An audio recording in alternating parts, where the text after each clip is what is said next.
Desiderate parlare? Sì, tanto a voi quanto al signor Camillo e al signor Fortunato. Don Fortunato e Don Camillo dipendono da me. Tutto quello che voglio io. Che bello onore!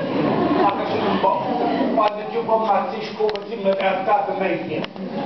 Allora parlerò con voi. Volete rimanere da solo a sola? Non c'è bisogno, ciò che devo dirvi non è un affare segreto, lo possono sentire tutti. Benissimo, restate tutti. E chi si sta muovendo? Bettina, guardate.